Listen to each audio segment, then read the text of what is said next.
Welcome back, boys. Just got back from the gym. Let's get into it. From Psych Hacks, women do the right things with the wrong men. And the topic of today's short talk is women do the right things with the wrong men.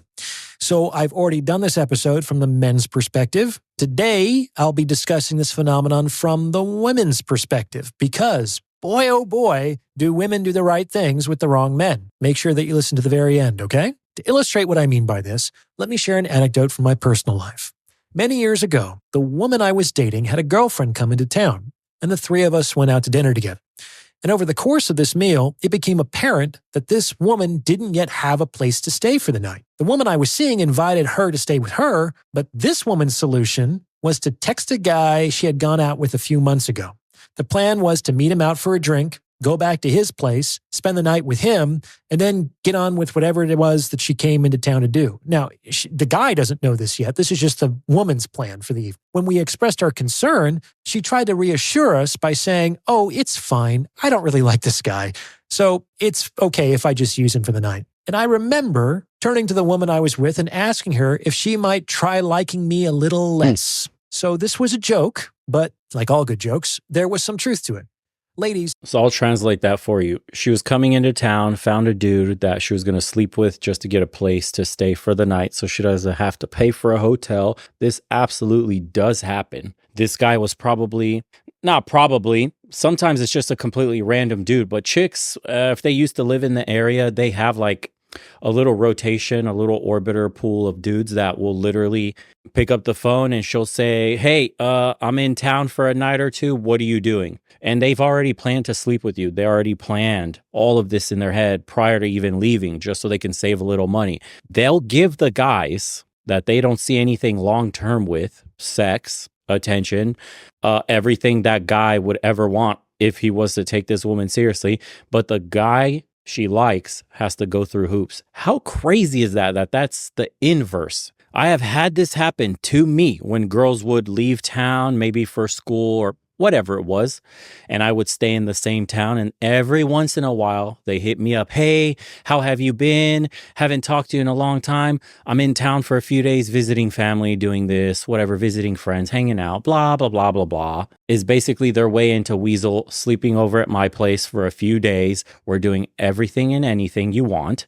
And then she goes on her merry way. And then on her Facebook or her Instagram or whatever her social media, it's the boyfriend back home. It's the, "Oh, I'm now married 3 months later." It's maddening to be on the other side and see it happen. When you're actively pursuing a chick and she knows that you like her and you show that you're more interested than she is, she's absolutely going to treat you like a fan. This is why you have to vet them hard and have extreme boundaries as a man, and you never let up on your main goal, which is you, your family, your dog, and she has to come in like fourth place. You have to be so outcome independent to the point where she has to flip in her mind that she has to chase you. She has to get your attention. If you don't instill this from the beginning of the relationship and you've been the one chasing her, you're constantly pursuing her, your relationship's never going to last. It'll never even develop in a relationship. She's going to just make you jump through hoops. You're going to be the foodie call dude. You're the nice guy, and she's always going to get her fix. You need to understand this, dude. They're not dainty little flowers like society makes you believe. They have high sex drives too. If anything, quite a few times I've been shocked that a woman's sex drive is higher than a man's. I'm telling you, if she genuinely has attraction for you, she wants it every single day, multiple times a day. Everything else you've been told was bullshit. If your woman has ever told you, "My sex drive isn't that high, I just don't want it as much as you," she doesn't like you. That's why. I'm being completely honest, because when a woman is absolutely infatuated with you, she's ready to go at all times, any time of the day. I'm telling you, it's an attraction problem. She doesn't have a sex drive problem. If you put the perfect man in front of her with perfect stats, 6'6", six pack, absolutely ripped, deep bank accounts, handsome as hell, supermodel looking, you think she's going to say, "My sex drive isn't high enough. I just don't want it as much as you." Bro, you're getting the maintenance sex in your relationship because you keep pursuing your woman instead of having her pursue you. You're not the prize. Why would you try otherwise? Guys don't understand this. When you play the nonchalant, when you're the busy dude who's got a bunch of stuff going on, when you've actually have a business to build and, money's coming in and you could afford to go to nice places and you're always seen out doing stuff, or You could even use Instagram as a form of pre-selection and show yourself like going all over the world, doing all sorts of stuff. It just shows that you have money, you have the capacity to travel, you're doing well in life. She'll start chasing you. They insert themselves into your life. This is what women do. She wants to insert yourself in the highlight reel that is your life. If you build it, they will come. That's essentially what it is. Women move in to a man's space that he's built. That's the game, dude. Until you understand this, you're going to keep failing, you're going to keep chasing, and you're going to keep having to jump through hoops from all these women that literally give it up to the guy who doesn't give a shit about them just for showing up in town. Crazy, huh? If you call me up, invite me out for a drink, come back to my place, have sex with me all night, leave in the morning, and don't communicate with me until you're ready to do that again, Perfect. I guarantee I won't feel like you don't like me. What's more, I will feel very positively about you. From the man's perspective, that woman's plan had an extremely high good times to hassle ratio. She was great. The interaction was easy, effortless, fun, inexpensive, convenient, and sexually satisfying. If you treat a man like this, I guarantee that he will want to see you again. This is because men do not encounter high good times to hassle ratio women very often. Frankly, y'all can be a real handful. So if you give a guy a lot of what he wants and not a lot of what he doesn't, he will text you back. He will answer your phone call. And in the vast majority of cases, he will attempt to replicate that encounter sooner as opposed to later. Because you gave him an extremely positive experience, even if only once, he will often go to great lengths and expense to make it happen again. And isn't that what you want? A guy to go to great lengths and expense for you? Unfortunately, this woman kind of wasted this experience. Yeah, she got a place to stay for the night, so she saved a few $100, but she didn't really like the guy, remember? In fact, she didn't even live in the same town, so it would be difficult for her to get much more out of the relationship, even if she did like him. Imagine if she had done this with a guy she actually did like and who was in a position to offer her a relationship. She could have saved a few $100,000 while spending her nights with a man she actually felt positively about. That's the power of a high good times to hassle ratio. But what do women do when they meet a guy they actually like? First and foremost, they often want to take it slow. Women seem to have this belief that having sex too soon somehow disqualifies them from a long-term relationship. It does not. On the contrary, as we'll see, it's waiting too long that generally does. However, what taking it slow functionally does is make the courtship process significantly more expensive for the man. Like expensive in every possible way. It's expensive by way of time, attention, money, effort, opportunity, and often frustration. Men do not feel liked when you make them jump through hoops to get sex. Men do not feel liked when you give them less of what they want and more of what they don't. Men do not feel liked when interactions with you are difficult, effortful, serious, expensive, inconvenient, and sexually frustrating. Are you listening? No, they're In not. the second case, when a woman meets a guy she actually likes, it tends to arouse her insecurities because she is now in an emotionally risky situation. After all, if the guy she didn't really like doesn't like her back, she might not bat an eyelash. However, if the guy she does like doesn't like her back, she might be significantly distressed. So women attempt to shore up their insecurities in a number of ways, including testing a man's interest, demanding commitment, seeking reassurance, provoking arguments, etc., etc. And that's all the stuff you see post-wall 30 years old, where all of a sudden that laundry list of needs, instead of going down, the hoops you got to jump through start going up. Well, I got a kid now. Well, I'm not wasting time anymore. I need to have kids. You know, the baby rabies have set in. The internal biological clock ticks louder and louder. I can't afford to waste years on a man anymore. I need to make sure we have the same values and are aligned in what we want in life. And there goes the hoops, dude, for a 30-plus-year-old woman, because all of a sudden she knows her worth. She knows her value. She knows exactly what she's looking for. And unfortunately, that doesn't match the value proposition. Why would a man choose a woman that's older, that has a bunch of psychological damage from dating, that has a bunch of trauma from past relationships, that has a bunch of extra hoops built in now because of time pressure, because of said assholes she's dealt with, because of whatever other crap in the dating pool and hookup culture that she's dealt with?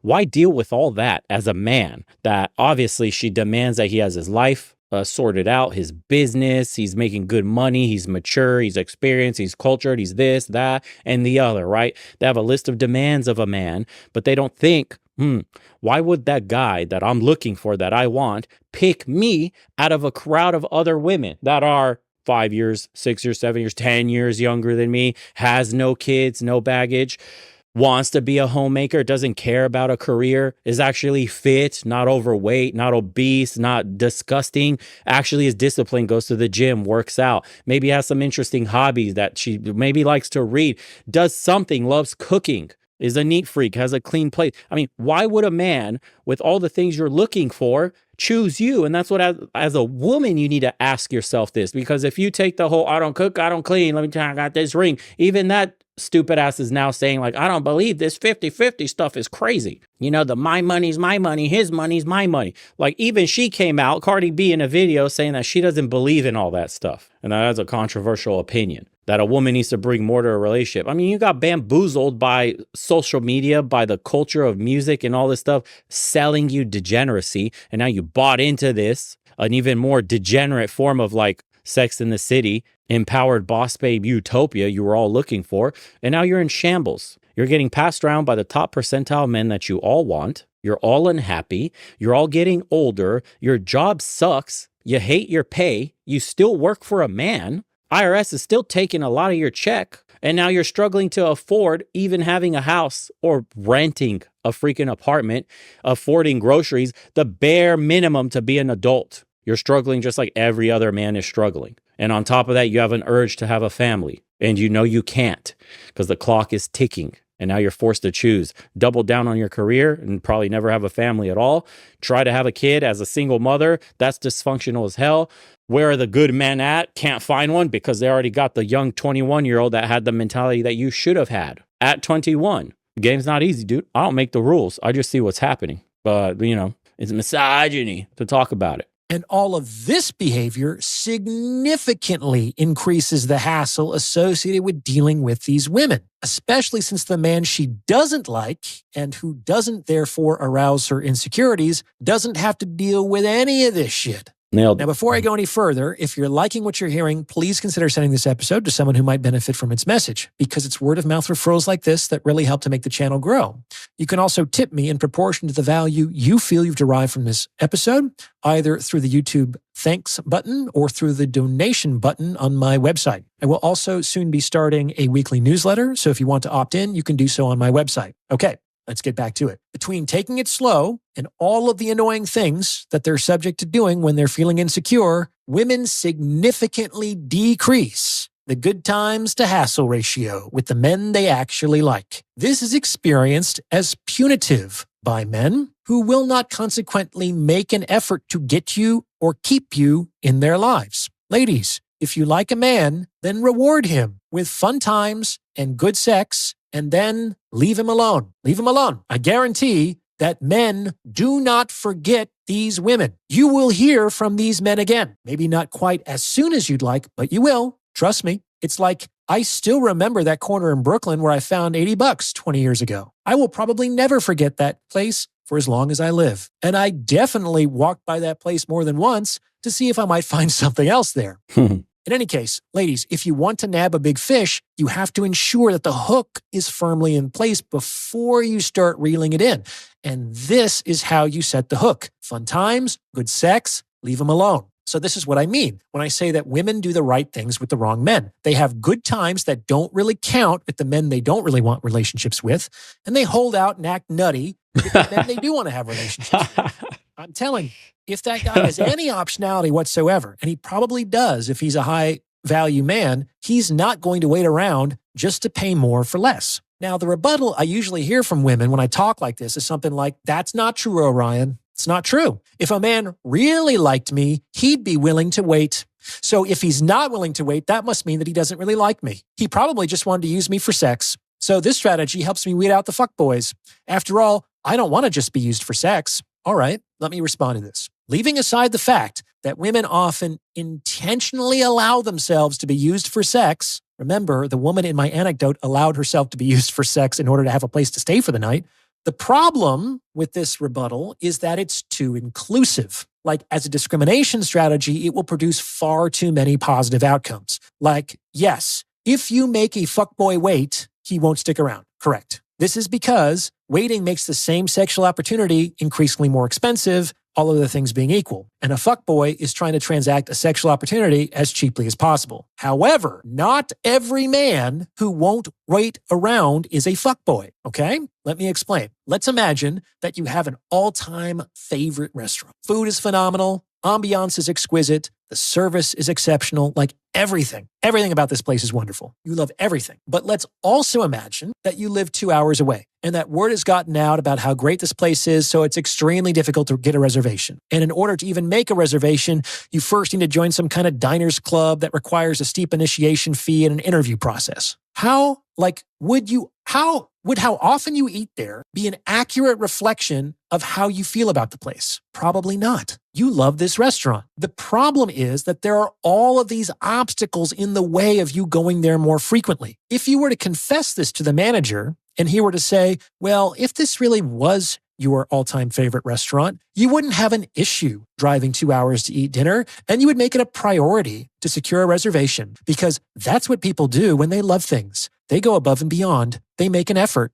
They're willing to wait. And the fact that you aren't willing to do those things means you probably couldn't care less about this establishment. Like, if he were to say this to you, I don't think you'd feel very heard and understood. The problem was not your level of interest in the restaurant. The problem was the number of fucking obstacles in the way of eating there. Women, if you like a guy, do not put obstacles in the path of eating at your restaurant. Make the guys that you don't really like wait, and allow the men you want to keep around to cut to the front of the line. Do this, and you will have much more success with men. Okay? What do you think?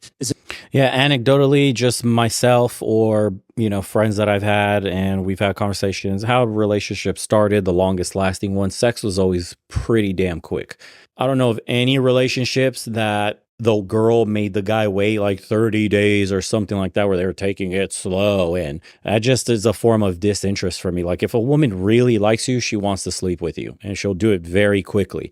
And those women are technically a better fit for you, a better match, because that's raw attraction right up front that you're getting. You didn't have to convince a woman to sleep with you. You have to convince her to come to your place, convince her why you're a good option, measure up to her in any way whatsoever. She genuinely liked you. She wanted to spend time with you. She wanted to be in your presence. She wants to have sex with you. She wants to just literally be there with you. And those women typically, or I should say those scenarios, have all led to long-term or the longest term relationships. Like, the shortest ones that ended up blowing over when the slightest problem happened in a relationship were the ones where a guy had to convince the girl why he was a good fit, why he should be allowed into her life. The moment that relationship had any problems whatsoever, that chick just bailed on him right then and there, because he's the one that's constantly chasing for her approval, constantly chasing to keep her in the relationship. She doesn't want to be there. You had to do all this convincing. Why? Why do you want to go through all this extra steps, all this bullshit just to convince somebody to stay with you? And a lot of guys are in relationships like that, man. I understand as a man that you have to approach and make the first move. That's completely different. All you're doing is opening the door. Once the door is open, she has to keep you in the room. That's the game. Your job as a man is to figure out how to open the lock, get in the doorway, check out the room. What's it look like? Is it comfy in here? Do I like staying or not? Her job is to make that room as comfortable as possible, aka less headaches, be your peace, have other things that are good like homemaking, be super feminine, just absolutely able to take stress off your mind, all that stuff. She has to keep you in that room. Most women today have horrendous, nasty ass looking rooms. The moment a guy opens the door, he's in there, quick step in, then a step out. That's called a pump and dump. That's what that is. The guy knows this chick's room is trash before even opening the door. He's just like picking the lock going, damn, I already know this is going to be a pump and dump. I could tell by all the tattoos. I could tell by all the piercings everywhere. I could just tell by the wild attitude and how annoying she is to like hang out with. I can't stand this person. Oh, well, still getting laid. Boom, hit it. At least I hit it. Up, slams the door shut, never calls her again. Girl gets ghosted. That's what's happening.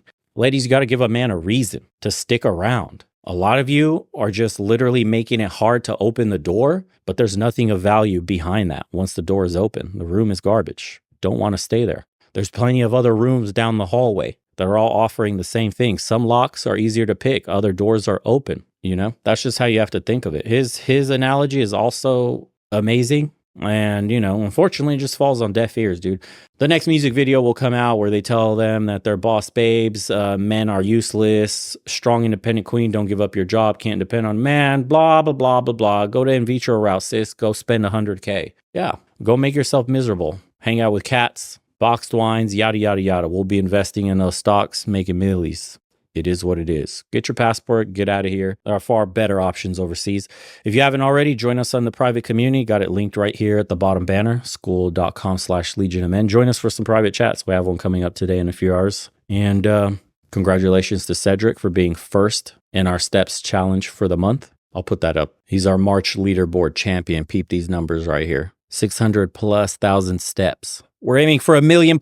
Whoever is going to be the first one. And we dole out prizes to the winners every month. Take care, everybody. And if you wanted to join again, links are in the description below. Looking forward to having you and speaking to you in the private chats we have. We'll see you guys on the next one.